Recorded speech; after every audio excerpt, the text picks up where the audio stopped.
mundo foi pego de surpresa com o decreto Tajani, o ministro Tajani, fez inclusive um pronunciamento que acompanhamos ao decreto-lei. Estou com ele aqui para pontuar as mudanças e tentar dar uma interpretação, um sentido para essas mudanças significativas no processo de reconhecimento de cidadania para descendentes de italianos nascidos no exterior, cidadania italiana, portanto, por direito di sangue, a iuris sanguinis. L'intervento normativo consente l'immediata entrata in vigore di alcune delle norme previste del disegno di legge sulla cittadinanza, relativa alla limitazione della trasmissione automatica della cittadinanza iuris sanguinis. O que isso aqui significa? E esse aqui é o ponto principal do decreto. A limitação geracional da transmissão do direito de reconhecer a cidadania italiana. A limitação geracional são duas gerações, portanto, temos essa mudança significativa que traz essa péssima novidade em que os descendentes de italiano emigrado para o exterior têm direito ao reconhecimento somente se filhos ou netos de italiano, nascido na Itália. In particolare, pur mantenendo tale principio di fondo basato sulla discendenza da cittadini italiani, si rafforza la necessità di un vincolo effettivo con l'Italia da parte dei figli nati all'estero, da cittadini italiani. Isso significa que não só existirá a partir de agora esse limite geracional, bem como filhos e netos de cidadão italiano têm a obrigação, têm o dever de manter vínculos afetivos e efetivos com o país Itália. No nosso ponto de vista, nossa interpretação, o que significa isso? Manter esses vínculos afetivos e efetivos com a Itália. O conhecimento da língua, o conhecimento da cultura, saber entender como a legislação funciona aqui, ter um mínimo de conhecimento da política, enfim, ter qualquer tipo de ligação e manter essa ligação com a Itália, com a cultura italiana e com os deveres, com a vida civil italiana. Portanto, além do limite generacional trazido pelo decreto, nós temos também a novidade que o decreto está prevendo aqui: i figli di italiani acquisteranno automaticamente la cittadinanza se nascono in Italia, oppure se prima della loro nascita uno dei loro genitori cittadini ha risieduto almeno 2 anni continuativi in Italia. Isso aqui significa que é cidadão italiano quem nasce de pai ou mãe italiano, ou avós, tem um dos avós italiano, ou ainda que, nascido no exterior, que um dos pais cidadão italiano tenha residido por 2 anos ininterruptos na Itália. Portanto, pessoal, esse legame efetivo, acho que cabe pontuar aqui, eu vou até ler porque isso aqui é bastante interessante e discutível. Eu vou ler todo o texto integral aqui para a gente interpretar. Tale legame viene considerato effettivo in presenza del requisito della residenza qualificata in Italia, caratterizzata da un periodo di tempo sufficientemente lungo, pari almeno a 2 anni continuativi.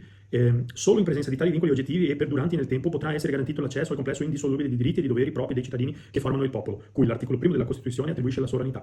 Do nosso ponto de vista aqui, a interpretação que eu dou para esse texto é que isso aqui vai impactar diretamente os processos via administrativo.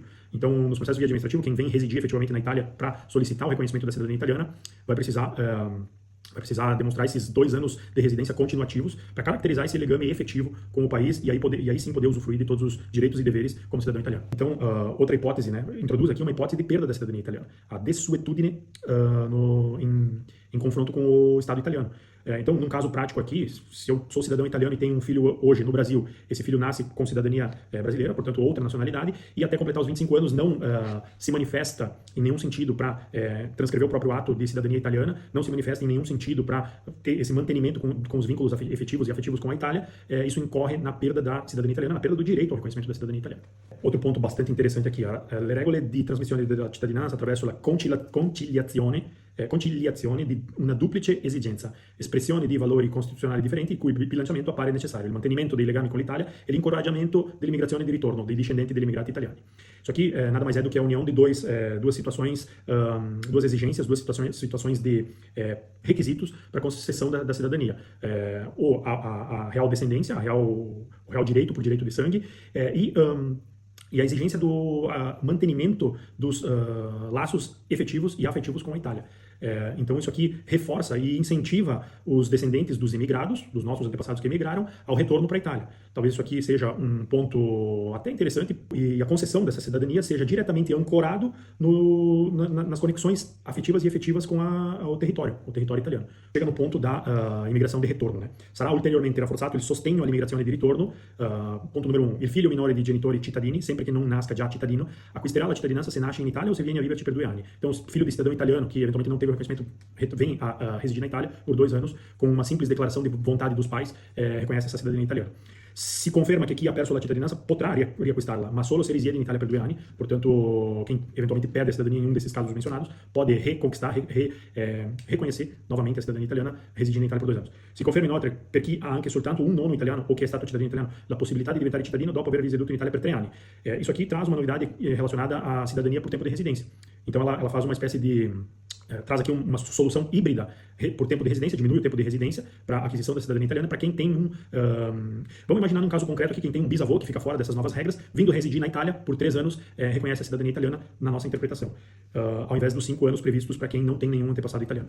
E a última novidade aqui nesse ponto, né, os cônjuges de cidadão italiano podem solicitar, requerer a naturalização por casamento somente com residência na Itália, a partir de agora. Os últimos pontos tratam da cidadania por via materna, que os nascidos depois de 1º de janeiro de 1927 e que no tempo da entrada em vigor da Constituição italiana, em 1948, ainda não haviam completado 21 anos, se enquadram na possibilidade de reconhecer a cidadania.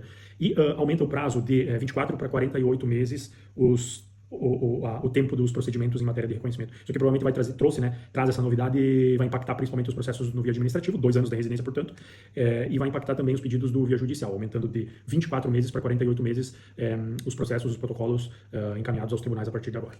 A nossa interpretação aqui, do ponto de vista do governo italiano, eu acho que isso é uma consequência de alguns abusos que efetivamente aconteceram no decorrer. São mais de 15 anos que nós estamos imersos no mundo da cidadania italiana, desde lá 2010 até anterior a isso, e desde então nós temos visto de tutti i colori, né? De todo tipo de situação. Acho que o ítalo-descendente, o cidadão brasileiro com origem italiana, tem que se preocupar com os fatores culturais também, aprender a língua antes de querer só ter o passaporte, isso é fato. Eu acho que as novidades que o decreto traz aí visam reforçar essa exigência e essa necessidade. Porém, o decreto ele falha miseravelmente no momento em que ele limita, traz, né, essa novidade do limite geracional. Então, nesse ponto de vista, o decreto e a Itália errou profundamente. E nós, como ítalo-descendentes, temos que também, eu como cidadão italiano, morando aqui na Itália há mais de 10 anos, eu acho que as pessoas que têm essa origem italiana precisam se interessar pela cultura, pela língua, os direitos e os deveres, e ter isso, não ser um analfabeto político da cidadania italiana.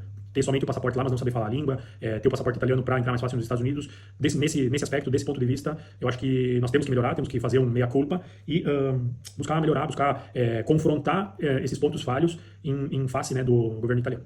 Fica então a nossa interpretação do decreto, nosso conselho para quem tem o interesse de agir ainda em reconhecer a própria cidadania italiana, que comece pelo básico, comece fazendo o dever de casa. Aprender a língua, saber mais sobre a cultura italiana, sobre os direitos e deveres e fazer valer um eventual passaporte que terá posse no futuro. Mas esse decreto aqui, ele rasga a Constituição italiana, ele denigre, assim como matérias jornalísticas recentes publicadas aqui na televisão italiana, televisão estatal italiana, denegriram o ítalo-descendente que nasceu e mora no exterior. O decreto, ele vem para coroar essa ineficiência do Estado italiano em absorver as solicitações, as requestas de cidadania italiana. Do nosso ponto de vista aqui, isso aqui é um desrespeito total. O ministro Tajani, no pronunciamento, criticou as agências especializadas em reconhecimento de cidadania. Elas são somente fruto da ineficiência do Estado italiano, da ineficiência dos consulados. Então, a crítica deveria ser ao próprio Estado italiano, pela falta de competência, pela ineficiência no processar as milhares de solicitações de cidadania italiana e no desrespeito com o patrimônio humano inestimável que o Estado italiano tem no exterior. Então, assim,